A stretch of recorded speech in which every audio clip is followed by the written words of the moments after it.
कि आप जो भक्ति करते हैं उसमें दो चीज़ें बड़ी महत्वपूर्ण हैं, प्रेम और श्रद्धा। जितना प्रेम और जितनी श्रद्धा आपकी होगी उतनी ही भक्ति आपकी दृढ़ होगी, और तो आप जैसे जैसे भक्ति करते जाते हैं आप नया मॉडल बनते जाते हैं, आप अपना न्यू वर्जन बनते जाते हैं। गुरु जब आपको ध्यान भक्ति में लेकर जाते हैं, बाहर से देखने में लगता है तो आदमी वैसा का वैसा, लेकिन लोगों को पता नहीं अंदर सॉफ्टवेयर में कितना कितना चेंज आ गया है। एक माँ का प्यार है जो पूरी जिंदगी अपने बच्चे के साथ एक जैसा रहता है। बाकी तो आपने दोस्त हो कोई और हो, सबका प्रेम थोड़ी देर का प्रेम है, और एक गुरु का प्रेम है जो अपने शिष्य के प्रति इस जन्म से लेके उस जन्म तक भी।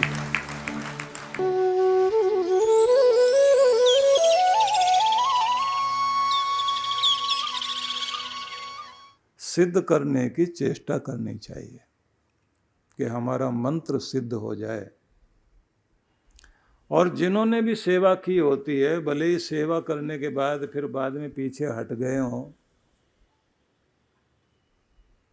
पहले पहले खूब काम किया, तो जब जब भी जितना भी किया उतना भी उनकी जिंदगी में, उनके काम बनाने में, उन्हें संभालने में, क्योंकि वक्त जब परीक्षा लेता है, दुर्भाग्य सामने आता है, बहुत कुछ छीनने की कोशिश करता है, लेकिन फिर से वो खड़े हो जाते हैं, फिर से संभल जाते हैं, फिर से दया हो जाती है।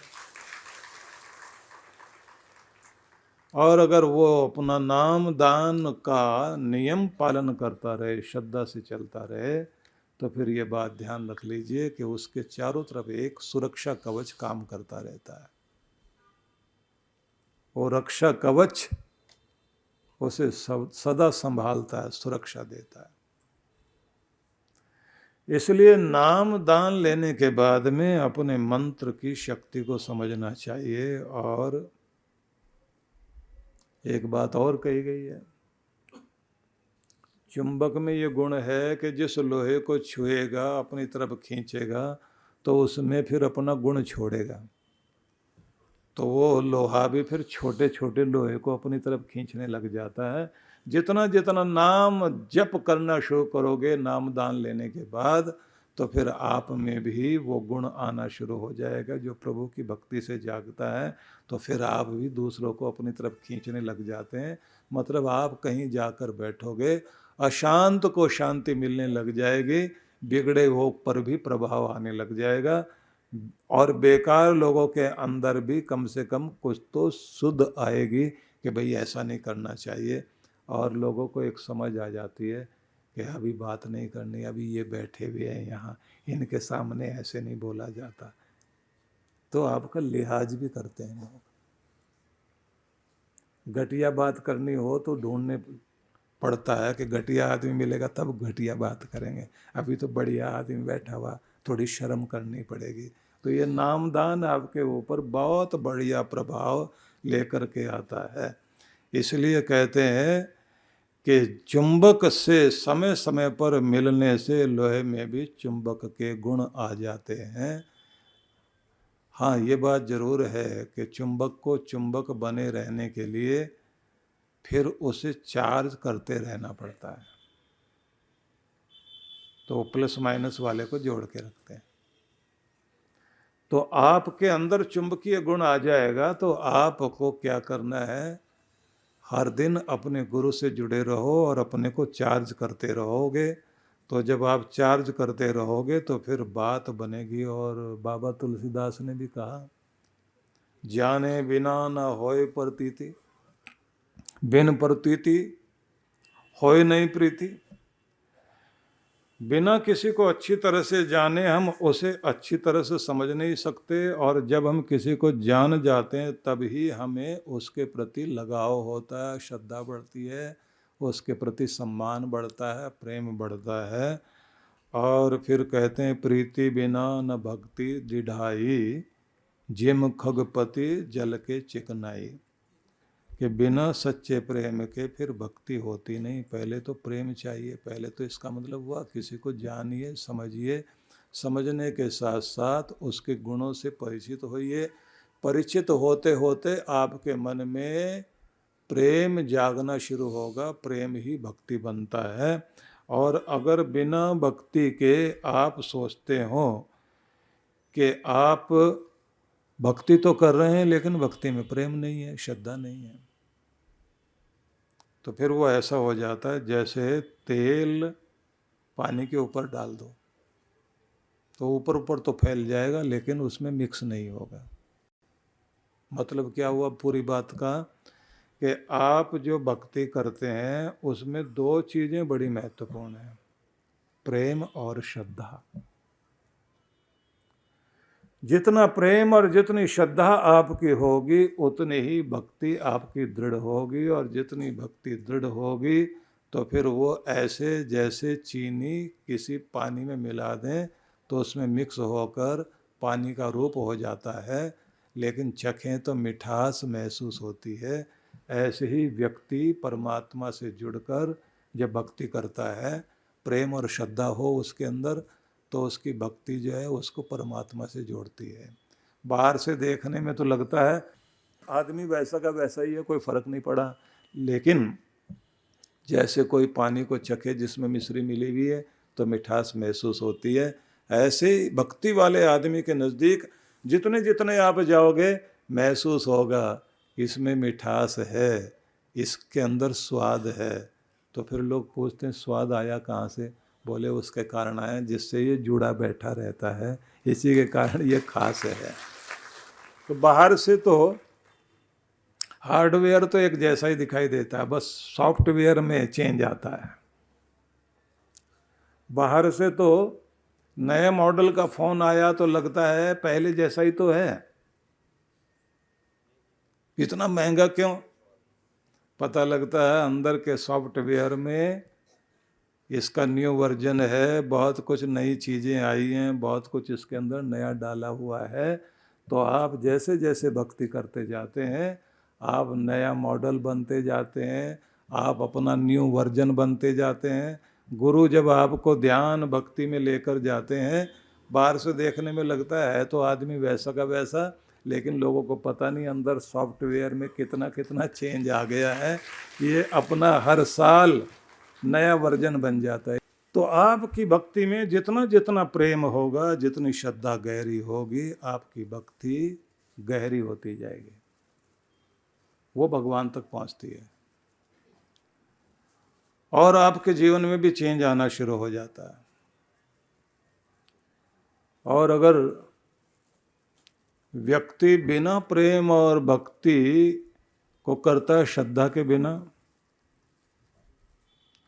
तो बाबा तुलसीदास कहते हैं जिमी खगपति जल के चिकनाई, कि जैसे जल के ऊपर चिकनाई फैली रहती है, पानी के अंदर तेल डालो वो मिक्स होता ही नहीं, ऊपर ऊपर तैरता रहता है। तुम्हारी भक्ति ऊपर ऊपर तैरती रहेगी, मिक्स होगी नहीं, जिसके तरफ चढ़ाई है उस तक पहुँचेगी नहीं, भगवान से जुड़ेगी नहीं, क्योंकि उसमें प्रेम नहीं है, भक्ति में श्रद्धा नहीं है। मतलब आप पाठ तो करते जा रहे हो, फटाफट पाठ चल रहा है, आपको लगता है टाइम भी पूरा लगाया है, मंत्र भी पूरा जप लिया, विधि भी पूरी थी, फिर भी बात क्यों नहीं बनी? बस एक ही कमी रह गई कि आपका प्रेम। क्योंकि आप जो भक्ति करने जाते हैं, भगवान की पूजा करने जाते हैं, तो क्या करने जाते हैं? अपना प्रेम प्रकट करने के लिए। ये बात ध्यान से सुन लेना, आप जाते हैं भगवान से अपना प्रेम प्रकट करने के लिए, और आप क्या करते हैं? ये लो फूल और ये लो ये फलानी चीज़ और ये लो लिस्ट, पूरे कर देना, बाकी कल बताऊंगा।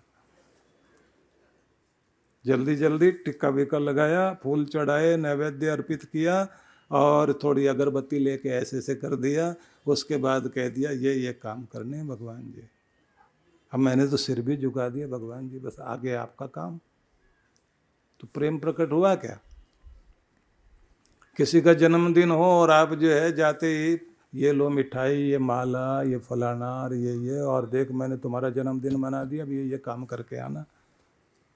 वो क्या करेगा? सारा सामान उठा के फेंक के मारेगा कि ये कोई तरीका है? मैं तुम्हारा गिफ्ट लेने बैठा हूँ, मुझे तुम्हारे गिफ्ट नहीं चाहिए।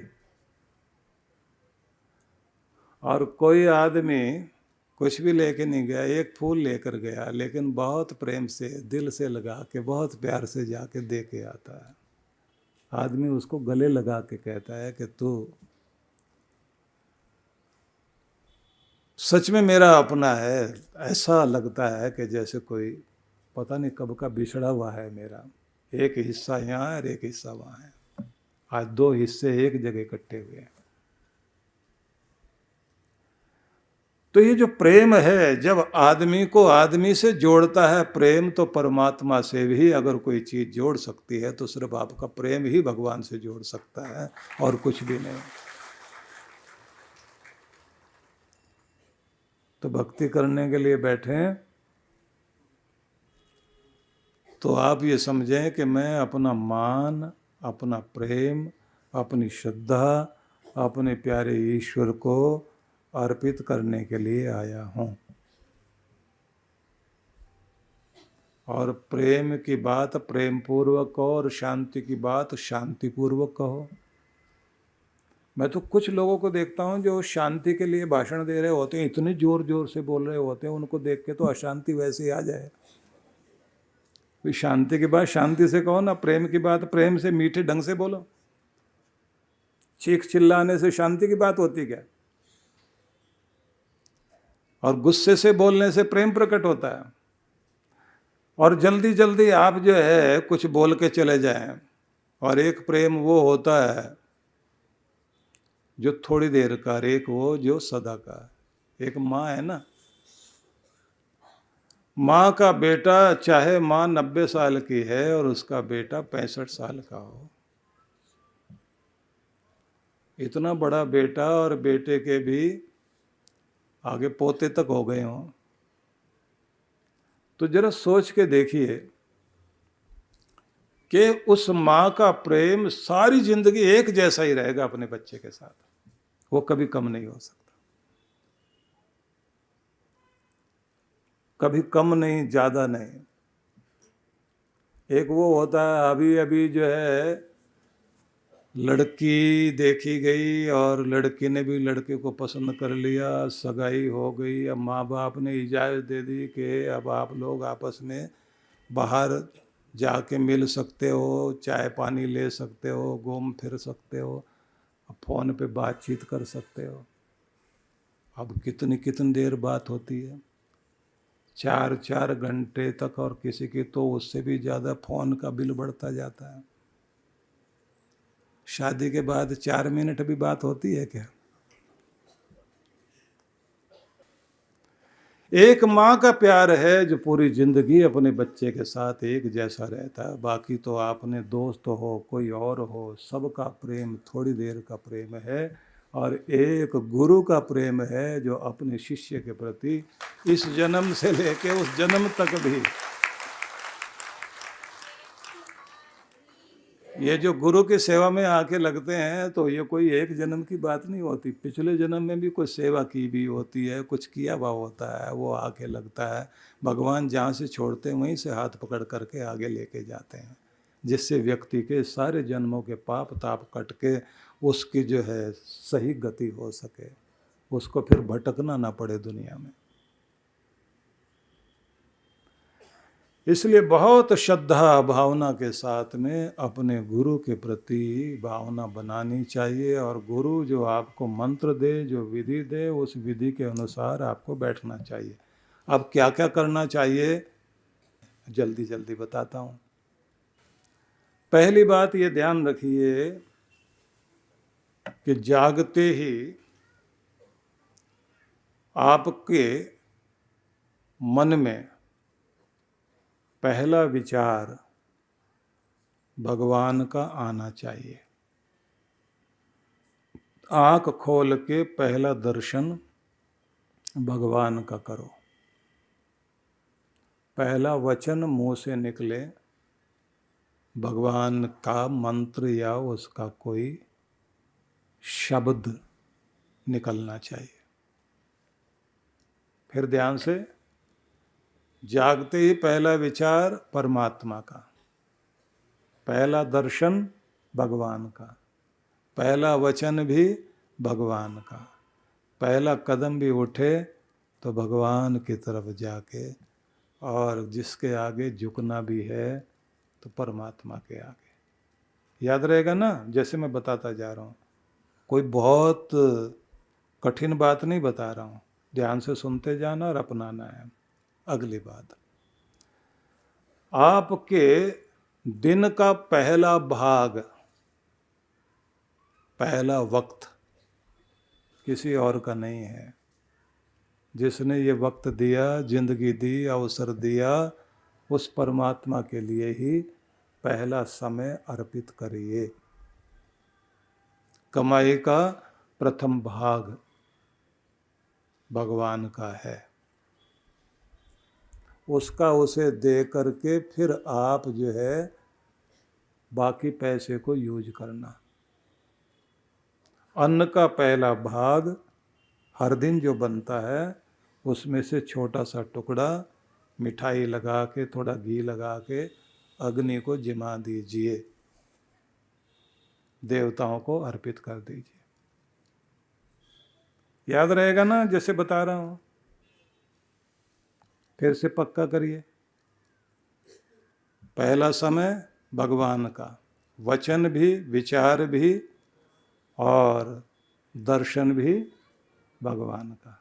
ठीक है, वक्त पहला हर दिन का आपके लिए नहीं है, पहला वक्त परमात्मा के लिए है। इसलिए उसे ब्रह्म मुहूर्त कहते हैं कि ये मुहूर्त वो चल रहा है जो मेरे ब्रह्म का, परब्रह्म परमेश्वर का मुहूर्त चल रहा है। इसमें दुनिया याद नहीं आनी चाहिए, दुनिया का मालिक याद आना चाहिए। इसमें पहला कर्म हमारा अगर कुछ होना चाहिए, अपने लिए नहीं, अपने परमात्मा के लिए करना चाहिए। इस समय हम अपने परमात्मा की समृद्धि, ऐश्वर्य, उसकी शांति, उसका प्रेम, उसका जो ऐश्वर्य है, दया, करुणा, वो सब से संबंध जुड़े, वो उससे माला माल हों। और सवेरे उठ करके आपको स्वास्थ्य, आरोग्य प्राप्त करना है, सौभाग्य प्राप्त करना है, विजय, सफलता के लिए योजना बनानी है, घर परिवार में प्रेम प्यार रहे उसके लिए व्यवस्था बनानी है। और आप जो कमाई लाते हैं उसका भी प्रथम भाग धर्मादा सेवा में जाना चाहिए, धर्म में लगना चाहिए। नियम है 10% परमात्मा का है, 10%। नियम तो यही है। आदमी कहता थोड़ा कम कर दीजिए, कम कम कम कर दो। अब कितना भी कम कर दे उसमें भी आदमी फिर कहता कुछ और रास्ता हो सकता है क्या।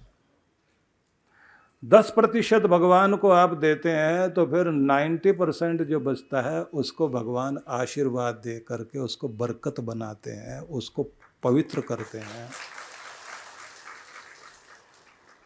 उसे ऐसा बनाते हैं कि जिससे उसके अंदर का पाप हट जाए।